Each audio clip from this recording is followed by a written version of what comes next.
شي فرص ما جاياش باش تبنيك، ولكن جاية باش تحطمك. وكاين شي احلام كتبان زوينة من الاول، ولكن منين كتحقق كتولي كابوس. اليوم جيت نحكي لكم الحكاية ديال عزيز. عزيز واحد الشاب عادي كان خدام في شركة كبيرة ديال الكهرباء. كان عنده حلم واحد انه يسافر لأوروبا ويشوف الدنيا تما. كان كيصيفط لي سيفي ديالو للشركات في اوروبا، ولكن بدون جدوى. واحد النهار جاء ايميل من واحد الشركة في ايطاليا وقالوا لي راحنا عجبتينا وغادي نصيفطوا ليك الفيزا. عزيز فرح بزاف وخبر دارهم وصحابه وبدا كيجهز للسفر، وهو ما عارفش باللي هذه كانت اخر مرة يشوف فيها دارهم. وصل الطاليان والبرد كان قازح، المدينة كانت هادئة خصوصا في الليل.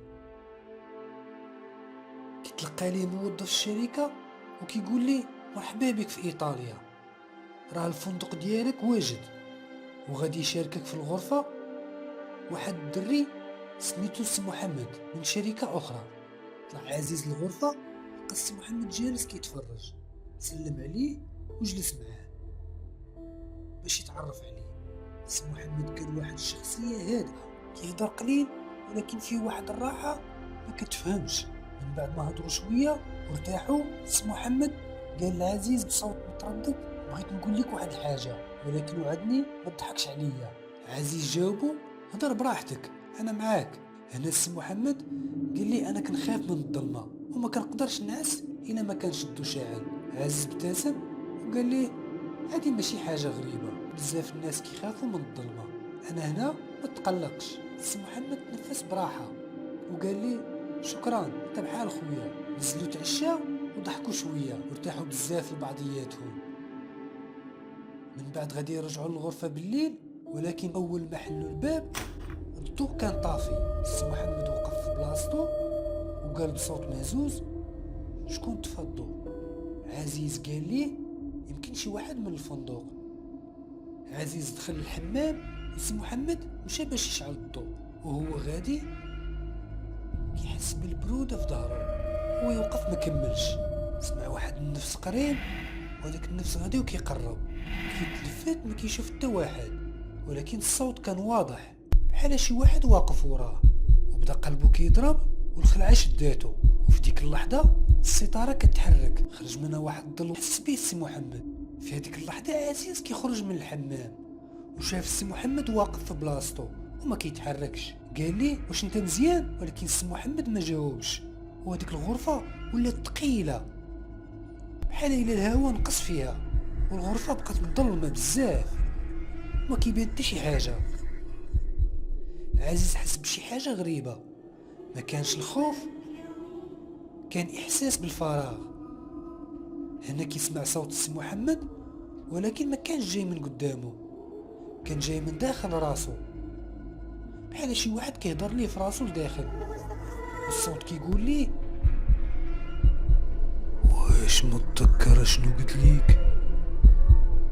كنخاف من الظلمة. عزيز في هذيك اللحظة تخلع وهو كيبلع ريقو كيعيط سي محمد فينك؟ فين مشيتي؟ وعزيز كان بوحدو في الغرفة، ما كاين لا سي محمد لا الستارة تاع الشرجة متحركات، ولكن كاينه واحد المراية قدامه. قرب ليها وشاف شي حاجة خلات قلبه يطيح مرة أخرى. هاد الخطرة شاف سي محمد واقف في المراية، كيشوف وراه بسرعة ما كيلقى حتى واحد واقف. عزيز رجع شاف في المراية كيشوف راسو تما، ما كاين لا سي محمد لا حتى شي حد اخر، كيشوف غير راسو. في هاد اللحظة هادي الضو كيطفى مرة اخرى وكتولي الظلمة، وهنا كيسمع الصوت كيقول ليه الا خفتي من الظلمة غادي تسكن فيك. صباح اليوم الثاني خدامة الفندق دخلت تنظف الغرفة، لقات الحوايج ديال عزيز وسي محمد مرتبين ومحطوطين في بلايصهم، وقالت لهم الغرفة 30 اللي فيها جوج ديال الناس راه مجموعة. موظف شاف في السيستم وتفاجئ، قال لها ولكن هاد الغرفة كانت محجوزة غير لشخص واحد، والاسم عزيز.